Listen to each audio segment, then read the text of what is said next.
저는 작은 카페를 운영하고 있습니다. 혼자서 일하기엔 벅찬 상황이라 아르바이트생을 구하고 있었어요. 동네에 대학생 한 명이 지원을 했죠. 인상도 괜찮고 성실해 보였습니다. 면접을 해보니 예의도 바르고 말도 잘하더군요. 저는 마음에 들어서 바로 채용을 결정했어요. 손님만 잘 응대하면 됩니다. 어려운 건 없을 거예요 라고 말해주었죠. 그 청년은 무척 기뻐하며 감사하다고 연신 인사를 했습니다. 내일부터 출근하기로 약속했어요. 드디어 믿을 만한 직원을 구했다는 생각에 기분이 좋았습니다. 오랜만에 여유를 가질 수 있을 것 같았어요. 다음날 아침 일찍 그 청년이 출근했습니다. 저는 기본적인 업무를 설명해 주었어요. 커피 내리는 방법부터 계산까지 차근차근 알려주었죠. 청년은 자신 있다며 카운터에 섰습니다. 그런데 이상하게도 그날은 손님이 전혀 오지 않았어요. 평소에도 손님이 많지는 않았지만 이렇게 한 명도 안 오는 날은 드물었습니다. 파리만 날리고 있었죠. 청년이 당황스러워하며 저에게 물어봤어요. 저는 괜찮다며 웃어넘겼습니다. 곧 오실 거예요. 하지만 속으로는 걱정이 되기 시작했어요. 첫날부터 이러면 청년이 실망할까 봐서요. 점심시간이 되어도 손님이 한 명도 오지 않자 저도 조금 당황스러웠습니다. 청년이 점점 불안해하는 게 보였어요. 그런데 갑자기 청년이 휴대폰으로 누군가에게 전화를 걸더군요. 야, 지금 시간 있어? 손님인 척 좀 해줘라고 말하는 게 들렸습니다. 저는 속으로 미안한 마음이 들었어요. 첫날부터 이런 상황이라니. 30분 후 젊은 남자가 카페 문을 열고 들어왔습니다. 아마 청년의 친구인 것 같았어요. 저는 멀찍이서 지켜보기로 했습니다. 드디어 청년이 첫 손님을 상대할 수 있게 되었네요. 청년의 친구가 카운터 앞에 서서 아메리카노를 주문했습니다. 청년은 조금 긴장해 보였지만 성심껏 커피를 내리기 시작했어요. 저는 멀리서 흐뭇하게 지켜보았습니다. 원두를 갈고 추출하는 과정을 정성스럽게 하더군요. 가르쳐준 대로 잘하고 있었어요. 커피가 완성되어 친구에게 건넸습니다. 이제 계산을 할 차례였죠. 저는 청년이 어떻게 계산을 처리하는지 보려고 했습니다. 첫 계산이니까 조금 긴장할 수도 있겠다 싶었어요.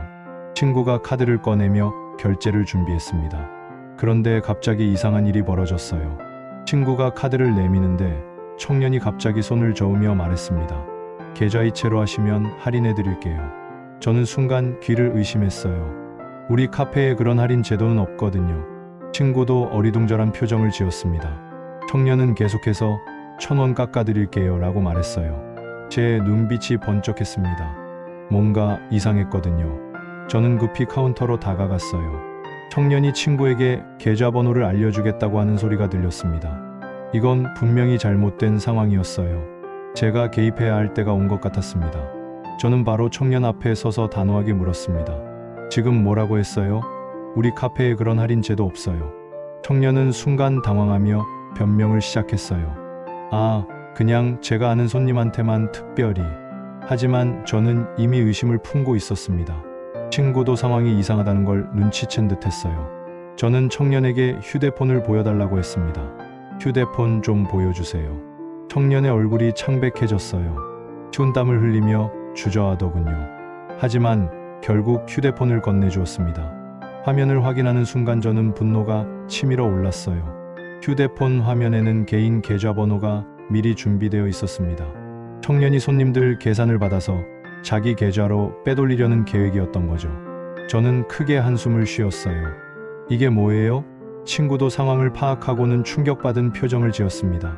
청년은 변명을 하려고 했지만 이미 모든 게 드러났어요. 저는 휴대폰을 다시 건네주며 고개를 저었습니다. 정말 실망이에요. 성실해 보였던 청년이 첫날부터 이런 일을 벌이다니. 믿었던 제가 바보였던 건가 싶었어요. 더 이상 참을 수 없었습니다. 저는 더 이상 참을 수 없어서 단호하게 말했습니다. 우리 가게를 속이려 들어요? 다시는 여기 얼씬도 하지 마세요. 청년은 얼굴이 새하얗게 되어 아무 말도 못하고 서 있었어요. 결국 도망치듯 카페를 나갔습니다. 친구는 저에게 미안하다며 사과했어요. 저는 고개를 저으며 한숨을 쉬었습니다. 카페 안에 다시 정적이 감돌았어요.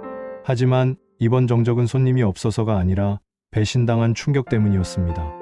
사람을 믿는다는 게 이렇게 어려운 일인지 새삼 깨달았어요.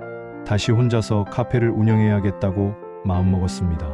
이 이야기가 마음에 드셨으면 구독, 좋아요를 눌러주세요. 다음 이야기 제작에 큰 힘이 됩니다.